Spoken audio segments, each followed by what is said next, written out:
እግዚአብሔር ይመስገን እግዚአብሔር ይመስገን እግዚአብሔር ይመስገን እግዚአብሔር ይመስገን ለዚህ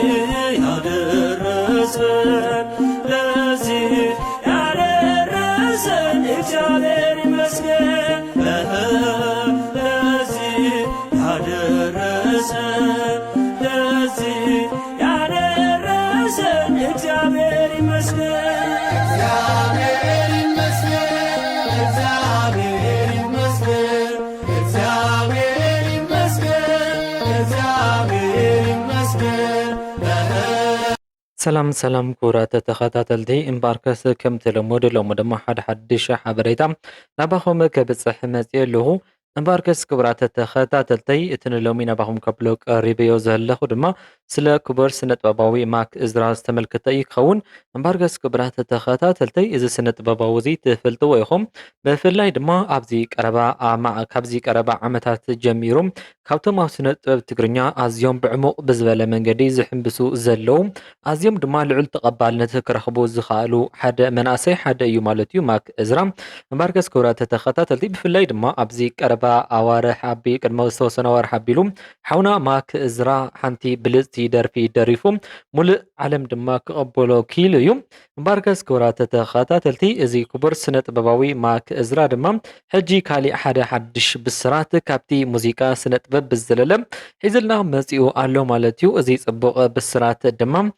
ኣዝዩ ደስ ብዝብል መንገዲ ምስ በዓልቲ ገዝኡ ኮይኑ ኣብ ናቱ ማሕበራዊ ሚድያ ዘካፈለ እንትኸውን በዓልቲ ገዝኡ ድማ ከም ዝጠነሰተ ሓቢሩ እዩ ማለት እዩ እምበርከስ ክቡራት ተኸታተልቲ ድሕሪ እዚ ፎቶ እዚ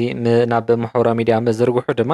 ብዙሓት ሰባት እታ ጓል መን እያ ኣበይ እያ ኤርትራዊት ድያ እንዳበሉ ዝተፈላለዩ ሓበሬታታት እንዳወፀ ፀኒሑ ማለት እዩ ሕጂ ድማ ባዕሉ መልሲ ዝሃቦ እንታይ ይመስል እዛ ጓል ኤርትራዊት ድያ ብሓቂ ወይስ ትግራወይት እያ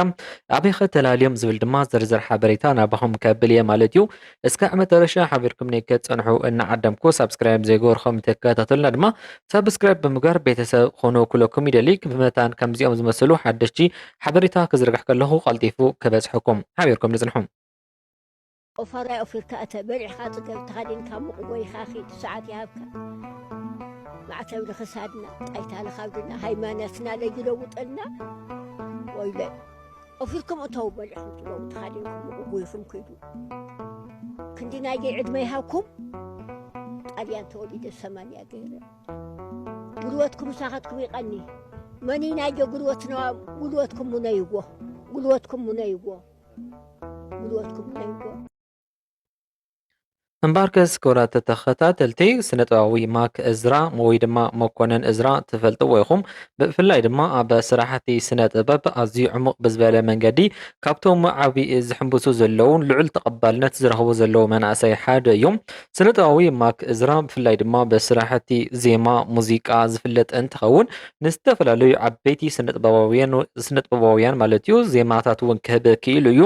እዞም ዜማታት ዝሃቦም ስነ ጥበባውያን ድማ ኤርትራውያንን ተጋሩን እንትኾኑ እዚ ድማ ክንደየናይ ልዑል ተቐባልነትን ክእለትን ኣብ ስነ ጥበብ ከም ዘለዎ እዩ ዘርእየካ እምባርከስ ክቡራት ተኸታተልቲ ማክ እዝራ ጥራሕ ዜማ ምሃብ ከይኾነስ ብዝተፈላለዩ ስራሕቲ ይሰርሕ እንትኸውን ናይ ክራር ምህራብ ክእለት ናይ ምውሃድ ሙዚቃ ኮታስ ብርክት ዝበሉ ኣብ ስነ ጥበብ ዙርያ ናይ ባዕሉ ክእለት እንዳዓበየ ዝመፀን ተኽእሎ ዘለዎ ሓውና እዩ ማለት እዩ እምባርከስ ክቡራት ተኸታተልቲ ኣብዚ ቀረባ ዋርሕ ኣቢሉ እውን ሓንቲ ኣዝያ ብልፅቲ ደርፊ ሓደ ዘርእስታ ዘርጊሑ ነይሩ እዛ ብልፅቲ ደርፊ ድማ ኣብ ዩቲዩብ ልዑል ተቐባልነት ክትረክብ ዝኽኣለትን ማሕበረሰብ ኢትዮጵያ ኤርትራ ትግራይ ኮታስ ኩሉ ኣዝዩ ዝፈተዋ ብፍላይ ድማ ኣብ ቀረባ ተዘርጊሓ ካብቶም ልዑል ቪው ዝረኸባ ስራሕቲ ሙዚቃ ትግርኛ ድማ ሓንቲ ኮይና እያ ማለት እዩ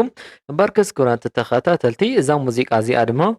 ሓደ እንተወሓደ እንዳበለ ንኣፍቃሪቱ ዝገልጥ ሙዚቃ ዝሰርሐ እንትኸውን እስካብ ሕጂ 11 ወርሒ ኣቁፂራ ልዕሊ 30 ሚልዮን ሰብ ድማ ክከታተላ ወይ ድማ ክዕዘባ ኣብ ዩቲዩብ ክኢሉ እዩ ማለት እዩ ድሕሪ እዛ ሙዚቃ እዚኣ መስርሑ ድማ ልዑል ተቐባልነት ናቱ ዘሕደረ እንትኸውን እዛ ሙዚቃ እዚኣ ድማ ብፍላይ እቲ ክሊፕ እውን ኣሰራርሓ ፍሉይ ምባላ ስዒቡ ብፍላይ ድማ ናይ ቀደም ወለድና ኣብ 60ታት 70ታት 80ታት ዝነበሩ ናቶም ዘዘክር ስለ ዝኾነ ድማ ልዑል ተቐባልነት ክትረከበ ዝገበራ እሱ እዩ ነይሩ ማለት እዩ። ብዝተፈለየ ቅዲ ብዝተፈለየ ክሊፕ እዩ መፂኡ ንህዝቢ ከደምም ዝኽኣለ መንእሰይ ስነ-ጥበባዊ ማክ እዝራ ነይሩ። መንእሰይ ስነ-ጥበባዊ ማክ እዝራ ኣብ ከባቢ ምዕራብ ትግራይ ኣብ ሑመራ ተወሊዱ ዝዓበየ እንትኸውን ስድራቤቱ እውን ደሓን ዝበሃል እቶት ዝነበሮምን ብፍላይ ድማ ኣብ ሑመራ ካብቶም ህቡባትን በዓል ፀጋ ሃፍቲ እውን ከም ዝነበሩ እዩ ዝግለጸሉ። ማክ እዝራ ምስ ወለዱ ንብርክት ዝበሉ ዓመታት እንዳነበረ ኣብታ ተወሊዱ ዝዓበየላ ከተማ ሑመራ እንዳሃለየ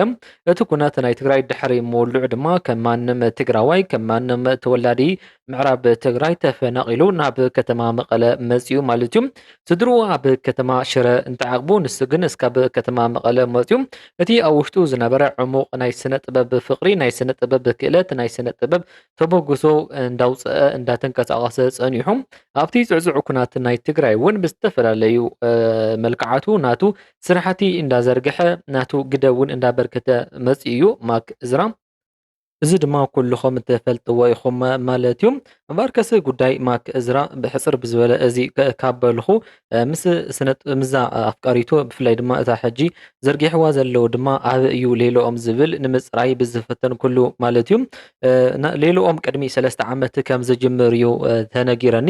ብፍላይ ድማ እዛ ጓል እዚኣ ኣብ ስራሕቲ ስነ ጥበብ ትሳተፍ ድያ ንዝብል ሕቶኹም ኣብ ስራሕቲ ስነ ጥበብ ተሳቲፋ ኣይትፈልጥን እኳ ደኣ